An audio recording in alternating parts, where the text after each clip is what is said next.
Ingat apa yang dilakukan oleh anak kecil kepada orang tuanya atau kepada ibunya ketika keinginannya harus dia ungkapkan.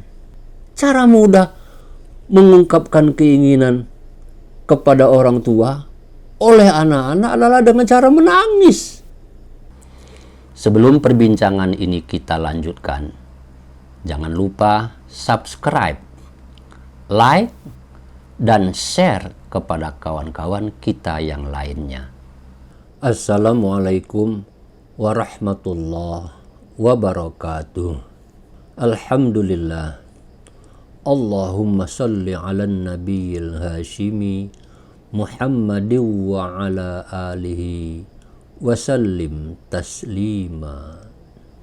Kawan-kawan yang saya hormati, pada kesempatan yang lalu kita sudah perbincangkan bahwa kesadaran pada diri kita tentang kesalahan-kesalahan, kelemahan-kelemahan, atau kekeliruan-kekeliruan yang sudah kita lakukan dapat diketahui melalui kritik yang diberikan oleh teman-teman dalam pergaulan terdekat kita, atau ilmu yang kita miliki membukakan wawasan, membuka mata kepada kita.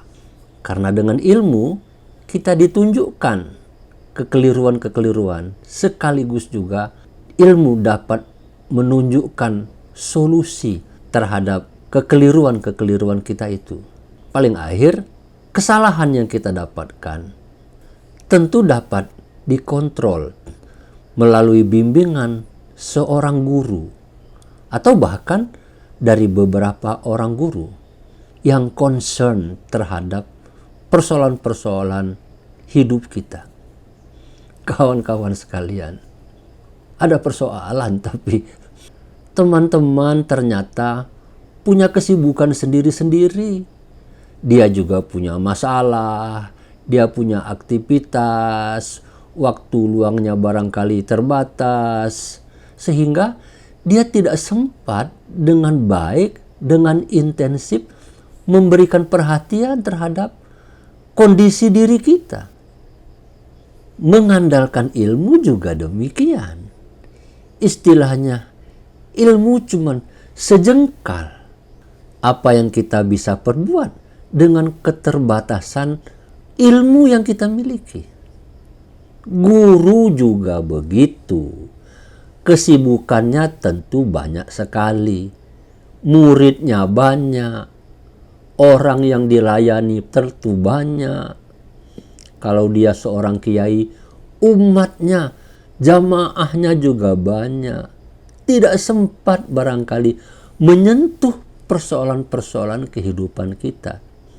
Sedangkan kita sendiri merasa malu untuk mendekat, berupaya secara aktif kepada teman, kepada guru.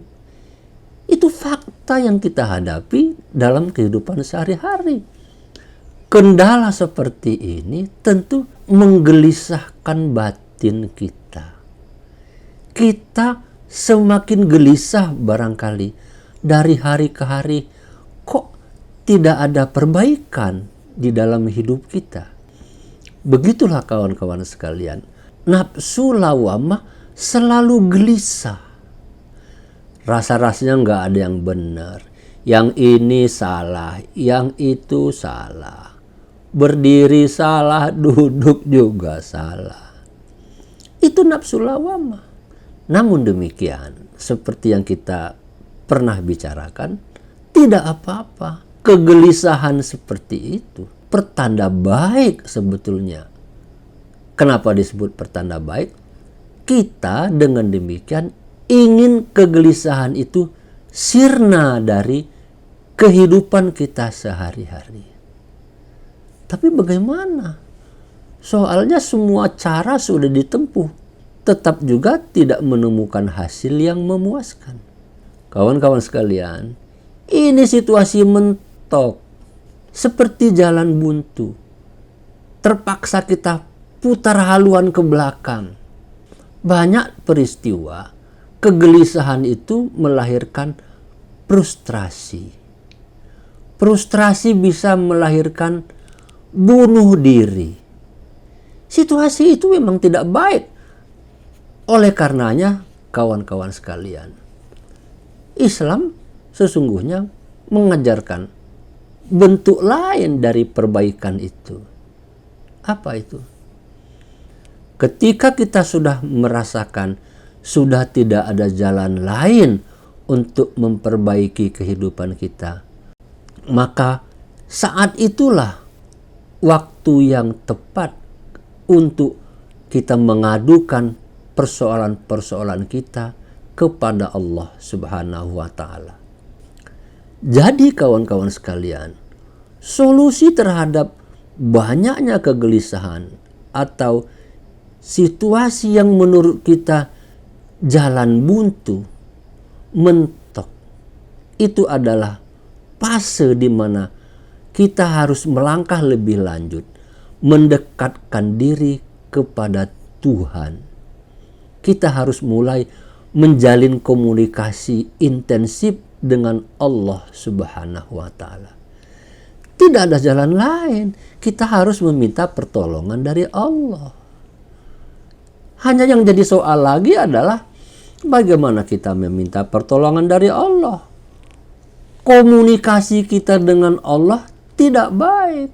Atau kita belum menjalin komunikasi dengan Tuhan sehingga layak kita curhat dengan Dia. Wong komunikasi dengan sesama manusia saja kita mengalami kendala.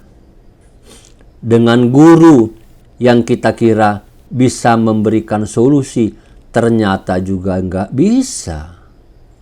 Bagaimana lagi kalau kita mau meminta pertolongan dengan Tuhan? Wong komunikasinya juga tidak terjalin dengan baik. Kawan-kawan sekalian, dengan demikian maka problem yang harus kita atasi secepatnya adalah problem komunikasi.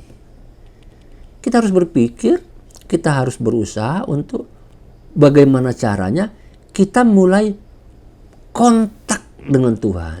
Tuhan memberi perhatian kepada kita. Perhatiannya secara khusus. Allah tentu saja memperhatikan seluruh hambanya. Tetapi bisa jadi kita belum mendapatkan perhatian khusus untuk ditolong. Kurang lebih kira-kira begitu. Dengan demikian kawan-kawan, kita harus mencari upaya untuk satu, bagaimana komunikasi bisa kita jalin. Yang kedua, media komunikasinya apa? Tekniknya bagaimana untuk berkomunikasi dengan Tuhan? Ada kiat sederhana ketika kita menemui kesulitan. Ke belakang kita kesulitan dengan sesama manusia. Tetapi ke depan juga kita menemui kesulitan, menemui kendala dengan Tuhan. Caranya bagaimana? Ingat apa yang dilakukan oleh anak kecil kepada orang tuanya atau kepada ibunya ketika keinginannya harus dia ungkapkan. Cara mudah mengungkapkan keinginan kepada orang tua oleh anak-anak adalah dengan cara menangis. Kurang lebih begitu juga dengan Tuhan. Kita harus memulai komunikasi dengan Allah Subhanahu wa Ta'ala itu dengan teknik menangis. Seperti lucu ya. Tapi Allah memang senang kalau kita menangis. Bahkan Rasulullah menyebutkan, kalau toh kita tidak bisa menangis, pura-pura menangis juga nggak apa-apa. Jadi nggak apa-apa kita pura-pura menangis. Kalau memang kita nggak bisa menangis. Ada orang yang sulit banget menangis. Kapan kita harus menangis? Kapan saja. Ketika saatnya tiba untuk bisa menangis, menangislah. Kapan saja. Tapi ada anjuran yang paling baik agar kita menangis ketika kita habis sholat. Umpamanya sholat kita juga masih belum bagus, ya nggak apa-apa.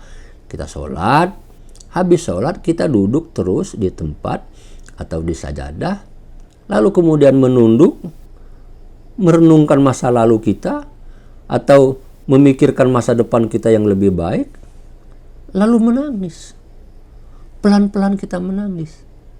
Nggak bisa juga menangis, ya pura-pura menangis, nggak apa-apa. Kenapa? Karena Allah suka melihat hambanya menangis meskipun cuman pura-pura. Itu seperti anak kecil yang menangis di depan orang tuanya. Itu minta perhatian namanya. Minta perhatian kalau diulang-ulang, lama-lama orang tua tahu juga, oh memang serius ini, mau minta tolong, mau minta sesuatu. Meskipun tidak sama persis, analogi itu betul juga. Di hadapan Tuhan kita menangis. Menangisnya di atas sajadah setelah selesai sholat. Ada trik, ada kiat yang lebih baik lagi. Sholatnya dilakukan malam hari. Kalau bisa jam 2 dini hari. Atau bisa juga jam 3, jam 4. Sholatnya di rumah. Lalu habis sholat 2 rakaat, menangis. Itu kiat bagaimana kita meminta perhatian kepada Allah Subhanahu wa Ta'ala. Jadi, menangislah. Jangan merasa sombong, wah laki-laki masa menangis. Enggak lah. Boleh kita merasa enggak enak, malu, atau sombong di depan sesama manusia. Karena kita merasa lebih. Di depan Tuhan ngapain kita merasa lebih? Tuhan lebih dari segala-galanya. Jadi, kawan-kawan sekalian, ketika kita mentok untuk melakukan perbaikan, ketemu jalan buntu saat kita memintakan bantuan dengan sesama manusia, maka pilihan lain yang terakhir tentu saja adalah meminta bantuan kepada Allah Subhanahu wa Ta'ala. Banyak caranya untuk berkomunikasi dengan Allah. Hari ini saya menyampaikan satu kiat. Kiatnya menangis. Menangislah di depan Allah Subhanahu wa Ta'ala. Paling disukai menangisnya tengah malam atau dini hari sekitar jam 2. Mudah-mudahan ini ada manfaatnya, apalagi kalau kita kerjakan pada bulan suci Ramadan. Wassalamualaikum warahmatullahi wabarakatuh.